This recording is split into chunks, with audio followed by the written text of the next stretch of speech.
In a heartwarming moment, Prince George of Wales, the eldest child of Prince William and Princess Catherine, is standing on the threshold of one of the biggest transitions of his young life, the move to secondary school. For most parents, this is a milestone that brings a mix of excitement and nerves. But when the child in question is the future king of the United Kingdom, every detail, from the school uniform to the school gates, becomes a matter of public fascination and intense scrutiny. And it is precisely this scrutiny that has led Princess Catherine to make one critical determination that has effectively sealed Prince George's schooling fate. George is set to begin secondary school next September, a shift that will mark his entry into adolescence and the next chapter of his royal upbringing. Yet despite the public's growing curiosity, the Prince and Princess of Wales have remained conspicuously silent about where their son will study. Their silence is not indecision, it is intentional. Royal insiders believe the decision has already been made quietly and thoughtfully months ago. But Catherine and William have chosen to delay the announcement for as long as possible. This cautious approach reflects their long-established parenting philosophy: modern, hands-on, and deeply protective. Unlike past generations of royals who often delegated childcare to nannies and tutors, William and Catherine have created a childhood for their three children, George, Charlotte, and Louis, that balances royal duty with normal family life. And one major determination from the Princess of Wales appears to be guiding the entire schooling decision, minimising disruption and shielding her son from overwhelming public attention. If the Wales family continues their pattern from earlier decisions, they may not reveal George's new school until the very last moment, possibly as late as the start of the school year itself.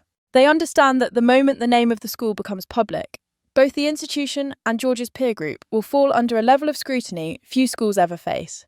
For a boy who has grown up under a microscope since birth, Catherine wants him to retain at least a sliver of normalcy as he steps into a new environment.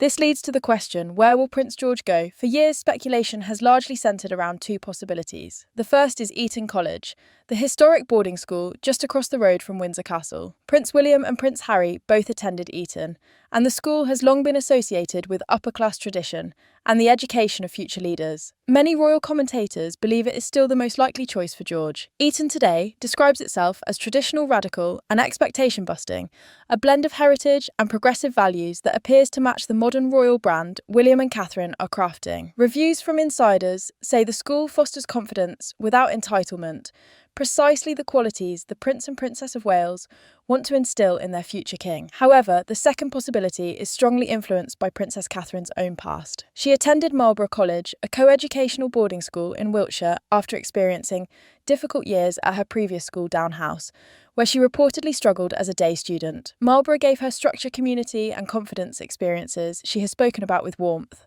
Some royal watchers believe Catherine's positive experience at Marlborough could inspire her to send George there instead of Eton. But others argue the opposite. Because Catherine knows firsthand the emotional weight of being sent away to board, she may hesitate to choose a fully boarding environment for her firstborn, at least at this stage. This is where Catherine's major determination becomes pivotal.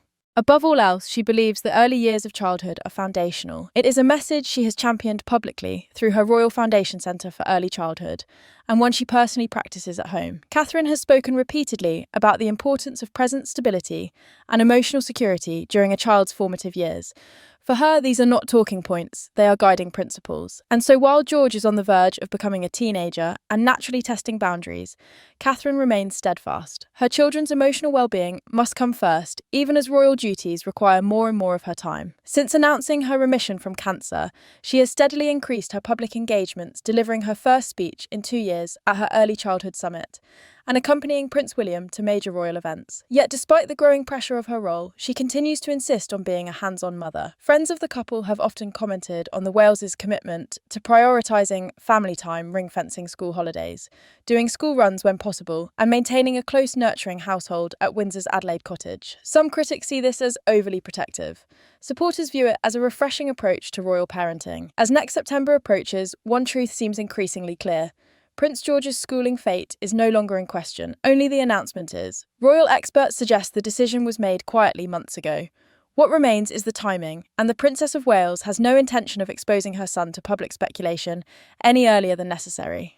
Catherine's major determination to protect George during this pivotal moment now shapes every step of the process.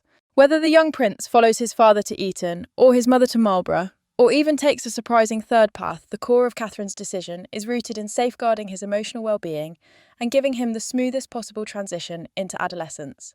With a big year ahead as George becomes a teenager and prepares for what will likely be the most defining educational chapter of his life, Princess Catherine is navigating the delicate balance between royal duty and motherhood with her characteristic grace.